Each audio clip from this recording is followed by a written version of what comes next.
ভোলায় পার্কিং ব্যবস্থার দাবিতে অ্যাম্বুলেন্স মালিকদের ধর্মঘট চলছে। এ বিষয়ে জানাতে সরাসরি যুক্ত হচ্ছেন সহকর্মী ছোটন সাহা। ছোটন, অ্যাম্বুলেন্স মালিকরা কি বলছেন, সবশেষ খবর জানাবেন। ধন্যবাদ। অরিন, আপনি জানেন যে মুমূর্ষু রোগীদের আনা নেওয়ার জন্য যে প্রধান যে মাধ্যম সেটি হচ্ছে অ্যাম্বুলেন্স। সরকারি অ্যাম্বুলেন্সের পাশাপাশি বেসরকারি অর্ধ শতাধিক অ্যাম্বুলেন্স রয়েছে দ্বীপ জেলা ভোলায়। যেহেতু এখানে দ্বীপ জেলা ভোলায় প্রায় 60টি একটি হাসপাতাল এবং 6টি স্বাস্থ্য কমপ্লেক্স রয়েছে, তো সেখানে বিশেষ করে যারা রয়েছেন মুমূর্ষু রোগী তাদের আনা নেওয়ার ক্ষেত্রে কিন্তু এই অ্যাম্বুলেন্সগুলো ব্যবহার হচ্ছে এবং এটি একটি গুরুত্বপূর্ণ মাধ্যম। কিন্তু আজকে সকাল থেকে নিরাপদ পার্কিং ব্যবস্থার দাবিতে কিন্তু অ্যাম্বুলেন্স মালিক এবং শ্রমিক সমিতি কিন্তু অনির্দিষ্টকালের ধর্মঘট ডাক দিয়েছে। তারা বলছিল যে তাদের হাসপাতালে বলার যে 250 শয্যা জেনারেল হাসপাতাল রয়েছে, সেই হাসপাতাল চত্বরে তাদের যে অ্যাম্বুলেন্স পার্কিং এর যে ব্যবস্থা আগে ছিল, কিন্তু হঠাৎ করে সেই পার্কিং ব্যবস্থা নিষেধাজ্ঞা জারি করার কারণে তারা কিন্তু রোগী পরিবহন করতে পারছেন না এবং রোগীদের যে সেবা দেওয়ার দরকার এক স্থান থেকে অন্য স্থান নেওয়ার ক্ষেত্রে, তো সেটি কিন্তু তারা পারছেন না। তো এ কারণে তারা বেশ কয়েকবার কিন্তু বৈঠকও বসেছেন হাসপাতাল কর্তৃপক্ষ এবং সিভিল সার্জন এর সাথে, কিন্তু কোনো বিষয়টির কোনো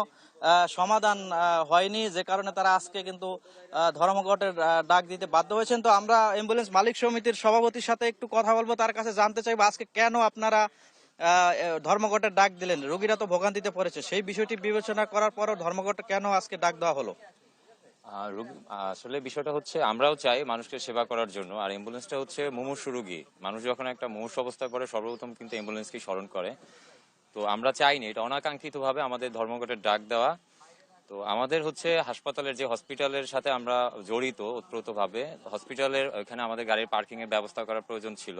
হাসপাতাল কর্তৃপক্ষ সেটা দেয়নি, বরঞ্চ তারা বলেছে আমাদের বেসরকারি অ্যাম্বুলেন্স যদি হসপিটালের এরিয়ার মধ্যে পাওয়া যায় এবং বেসরকারি অ্যাম্বুলেন্সের কোনো ড্রাইভার, হেল্পার বা মালিক পক্ষকে তারা যদি পায়, তারা তাদের বিরুদ্ধে হ্যাঁ তাদের সাথে বৈঠকে আমরা বসছি, কয়েকবার কথাবার্তা বলছি, বাট তারা কোনো ভালো সলিউশন দেয় না, আমাদেরকে আশ্বস্ত করতে পারে নাই যে আপনাদের নিরাপত্তা আমরা দেব, বরঞ্চ তারা আমাদেরকে নিরাপত্তা হীনতায় ভুগাচ্ছে। তারা বলতেছে। ধন্যবাদ। যেমনটি শুনছিলাম, আমরা আরেকজন অ্যাম্বুলেন্সের যারা চালক রয়েছেন একটু কথা বলবো, যে আপনাদের হাসপাতালের ভেতরেই যে পার্কিং রাখতে হবে, এই ব্যবস্থাটি কেন আপনারা দাবি করছেন? জি, আমাদের গাড়িগুলি বাহিরে রাস্তার পাশে রাখলে অটো রিক্সা, তারপরে বিভিন্ন গাড়ির সাথে ধাক্কা লেগে গাড়িগুলি ক্ষতিগ্রস্ত হচ্ছে, কিছু মালামাল গাড়ির চুরি হচ্ছে, এজন্য অক্সিজেনও চুরি হচ্ছে অনেক ক্ষেত্রে।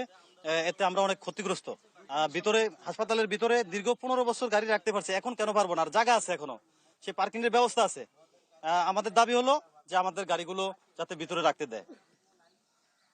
ধন্যবাদ। অরেন, যেমনটি শুনছিলেন যে মালিক এবং চালক এবং সমিতির নেতৃবৃন্দ যেমনটি বলছিল, তাদের দাবি কিন্তু রয়েছে হাসপাতালের চত্বরে তাদের অবস্থান করার জন্য। তবে আমরা এই বিষয়টি সম্পর্কে বলার সিভিল সার্জন ডাক্তার KM শফিকুজ্জামানের সাথে কথা বলেছি এবং তার কাছে জানতে চেয়েছি যে এই যে অস্থিরতার আসলে ব্যাপারে কোনো সমাধানের রয়েছে কিনা। তো তিনি যেমনটি বলছিলেন যে হাসপাতালে মূলত যানজট নিরসন এবং রোগীদের ভোগান্তি লাঘবের বিষয়টি মাথায় রেখে কিন্তু এই নিষেধাজ্ঞাটি জারি করা হয়েছে এবং তারা বলছিল তারপরও এই বিষয়টি নিয়ে মালিকদের সাথে, অ্যাম্বুলেন্স মালিকদের সাথে তারা কিন্তু বৈঠকে বসবেন। এবং আমরা আজকে সকালে হাসপাতালে ঘুরেছি এবং হাসপাতালে ঘুরে যে বিষয়টি লক্ষ্য করেছি যে বেশ কিছু সরকারি অ্যাম্বুলেন্স রয়েছে যেগুলো হাসপাতালের চত্বরে রয়েছে এবং সেগুলো দিয়েও কিন্তু রোগী পরিবহন করছে, তবে সেটা খুবই স্বল্প সংখ্যক। কিন্তু বেশিরভাগ রোগীরাই কিন্তু আজকে বিশেষ করে মুমূর্ষু রোগীরা কিন্তু আজকে পরিবহন করতে পারছেন না এবং তারা চরমভাবে ভোগান্তিতে পড়ছেন। এবং মালিক সমিতি যেমনটি বলছিল যে এই বিষয়টির সুষ্ঠু সমাধান না হওয়া পর্যন্ত তাদের যে ধর্মঘট, সেই ধর্মঘটটি কিন্তু তারা চালিয়ে যাবেন, এই বিষয়টি কিন্তু আমাদেরকে বলছিলেন। তো এ ছিল আমার কাছে বলাতে যে প্রাইভেট অ্যাম্বুলেন্স মালিক সমিতিতে যে অনির্দিষ্টকালে ধর্মঘট চলছে তা নিয়ে সর্বশেষ তথ্য। ফিরে যাচ্ছি স্টুডিওতে অরিনের কাছে। অরিন। ছোটন, আপনাকে ধন্যবাদ। দর্শক, ভোলা থেকে যুক্ত হয়েছিলেন আমাদের সহকর্মী।